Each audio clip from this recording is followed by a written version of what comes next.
Hola a todos, es un placer de nuevo estar con ustedes un domingo más y empezamos con un tema que no es atípico porque nos encanta a nosotros la literatura, pero quizás el ángulo, el punto de vista no les parecerá tan positivo a su comienzo.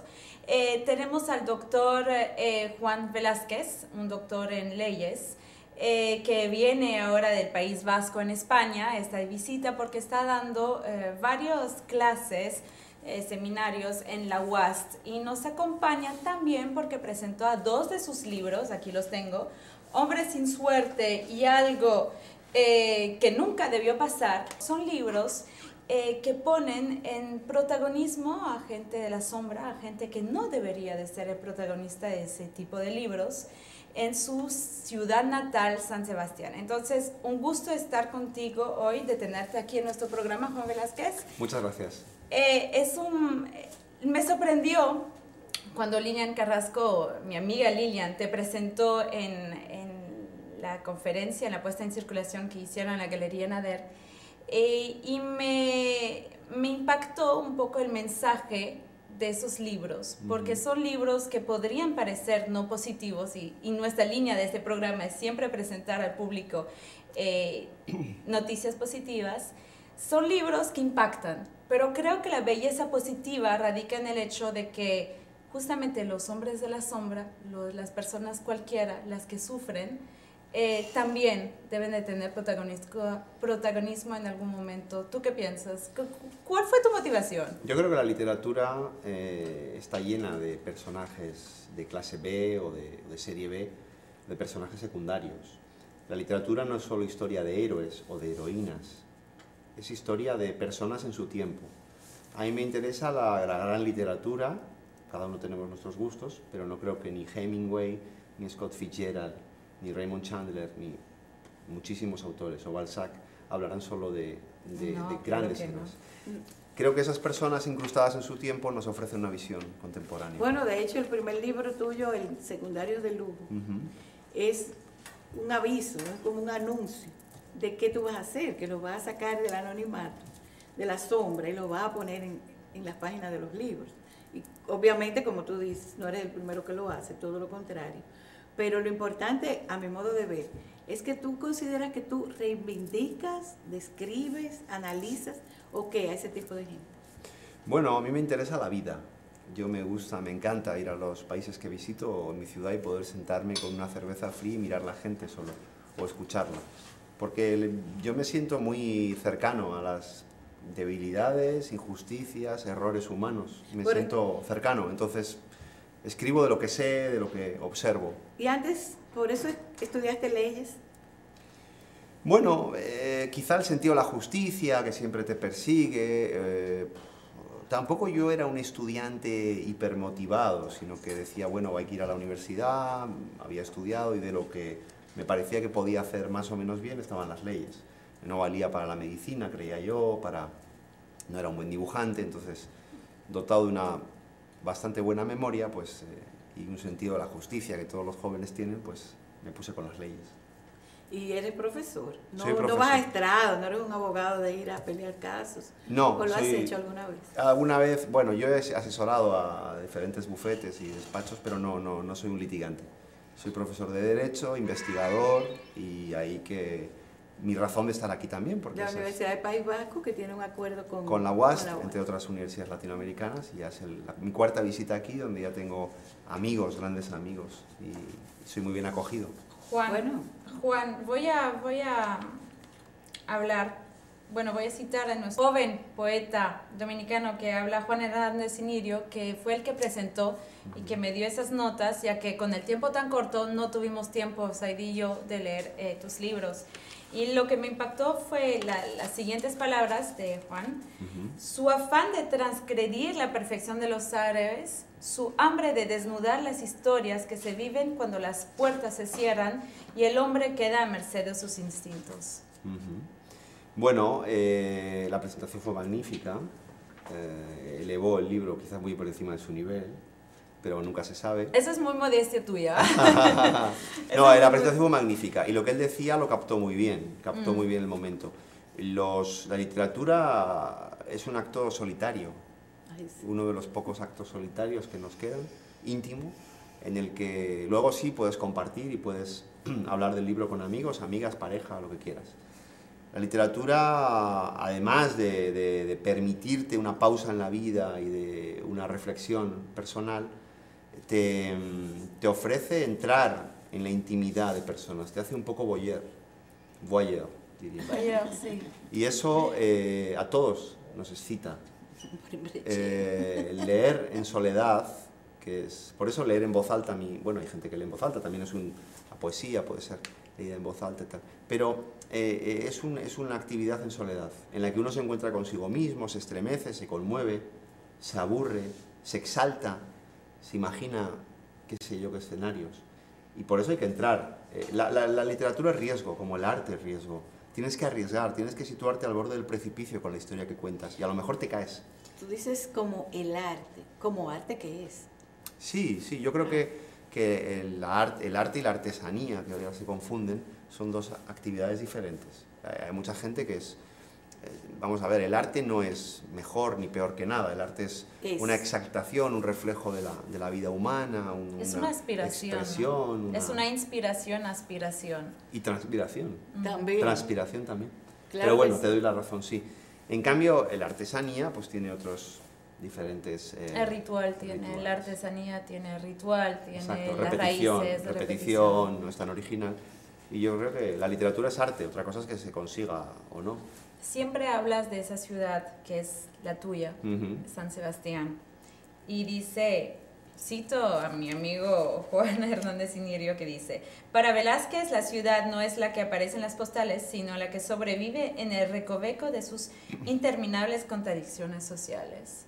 Sí. Supongo yo que Dominicana en algún momento, ya que estás viajando tanto, de manera sí, 4 prolongada, veces, a Dominicana, ¿será algún día también el escenario de un libro o siempre estarás con San Sebastián?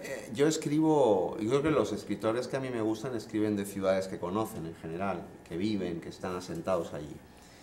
A mí Santo Domingo me maravilla observarlo, o sea, ver pasar los coches de noche, la gente, las mujeres caminando, los hombres, el hablar, la espontaneidad quizás también, ¿no? Sí, pero es una espontaneidad difícil también, porque el lenguaje encierra siempre la realidad.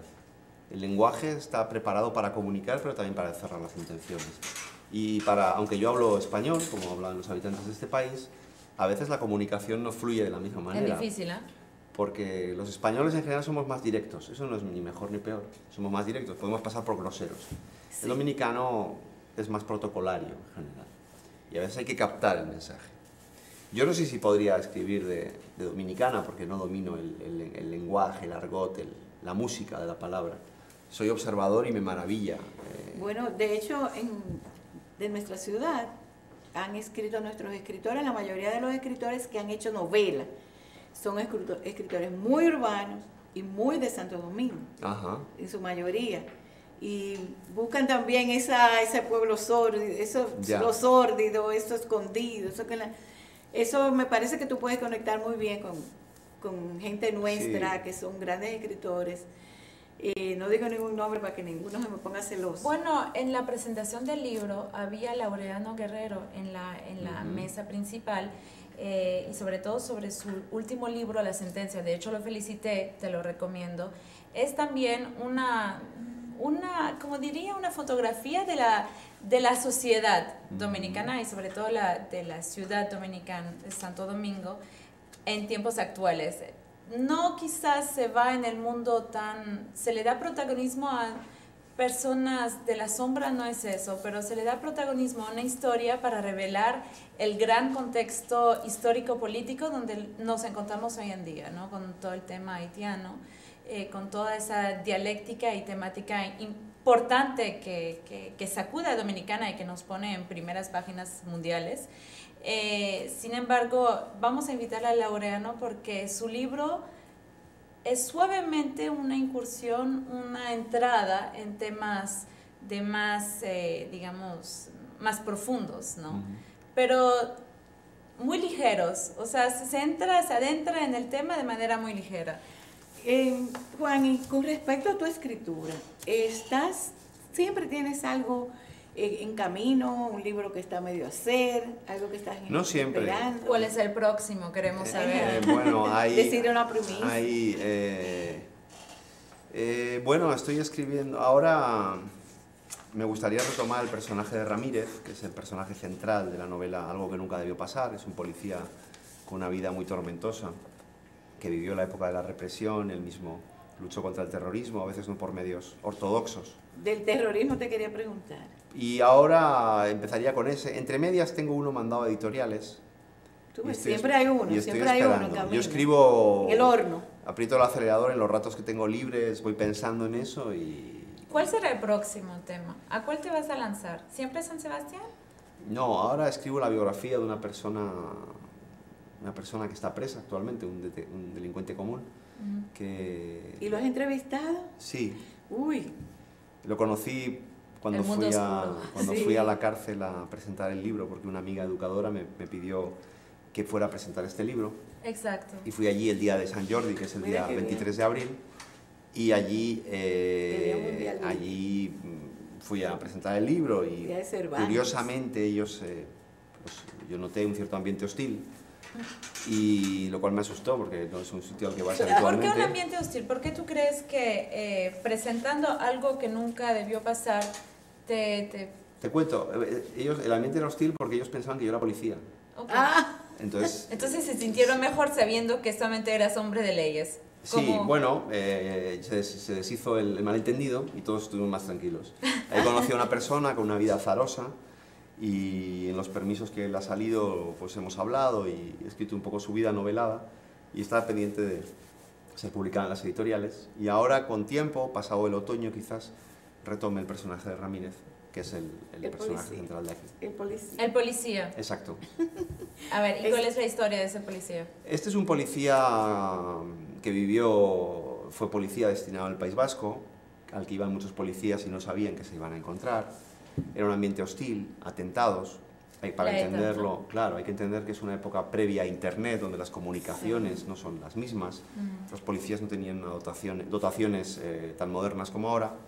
Y además el gobierno vivía una época de confusión, muerto Franco, los inicios de la democracia, revolución, pero no en el sentido de revuelta, sino todo revuelto. O sea, bueno, el caso es que estos Aquí conocemos policías un poco, ¿no? vivieron ese momento y aplicaron medios a veces poco ortodoxos. Entraron en corrupción, entraron en diferentes problemas, Tortura. pero siempre intentando mantener, al menos el protagonista, la diferencia entre el bien y el mal, aunque al final lo confundió. Y la diferencia entre el bien y el mal, entre los hombres buenos y malos, en la línea roja que siempre al final te ayuda a decir, bueno, las personas somos confusas, somos difíciles, pero hay límites que no se pueden pasar, cada uno sabe cuáles. Esto desautoriza a una persona, o esto se le puede perdonar, esto le engrandece, esto se le disculpa, esto es indisculpable. Son esas líneas que marca la vida y de eso marca el personaje. Y no puedo dejar de preguntarte, Dime. Juan, ¿crees en la independencia del País Vasco? ¿Abogarías por ella? No, yo no abogaría por ella. No. Es una quimera, ¿verdad? A la hora de la Ya Unión pasó. Europea. Hay Eso personas que lo creen y ahora pelean por medios pacíficos, antes por medios no pacíficos, lo cual era ¿Tú intolerable. creciste viendo aquella violencia a tu alrededor? Sí, aquella- como mucha gente de mi los edad. atentados? Es terrible. Sí. Tiene sí. que ser horrible. Sí, porque te embrutece como ser humano el verlo y no tomar una medida, a veces no puedes hacer nada. No puedes hacer nada, eso es horrible, como atado de pie y mano. Sí, así es. ¿Y eso tú crees que te pudo haber motivado a la literatura, Sí. ponerte a trabajar, a decir cosas? Ahora se está Para ti construyendo mismo. la memoria de lo que pasó, porque lo más terrible, lo más grave cuando pasan cosas duras en un país es la construcción del inmediatez. Así relato. sabemos de eso. La construcción de la memoria, bastante. cuando pasan 10, 20, 30 años, Sí. hoy todo va muy rápido. en Cuando el uno mundo. se sale también de la inmediatez, cuando Entonces- ya no es tan candente, ya no es tan... Produce Bueno. mucho estupor y sorpresa cuando alguien te cuenta la historia y tú te das cuenta que no es la que tú viviste. La verdad, Juan Velázquez, es que nos pasaríamos todo el programa y todo el día y la tarde y la noche hablando contigo porque de verdad nos encanta esta temática y la forma en que tú has acometido Ujú. estos puntos de la sociedad, en este caso española, de tu ciudad, pero que seguro tiene mucho, mucho, mucho en común con todos nosotros, con la humanidad. Seguro. Eso es seguro, como siempre sucede con la literatura, porque definitivamente estoy de acuerdo y cada día lo confirmo más, que los escritores, yo antes decía los poetas, pero los escritores en general, son los profetas de su tiempo. Aquello que decíamos bíblicamente que los profetas, bueno, estos son nuestros profetas. Son los oráculos donde podemos buscarnos a nosotros mismos, estos libros, estas cosas. Así que yo te felicito por haberte lanzado cuando lo hiciste y por permanecer, por perseverar en la literatura, que como tú dices, es una actividad solitaria y por ende difícil. Así que te felicito, déjame darte Gracias. Gracias. Bueno, sí, me encantó la presencia de ese doctor en leyes, Juan Velázquez. Nosotros regresamos después de un corte comercial.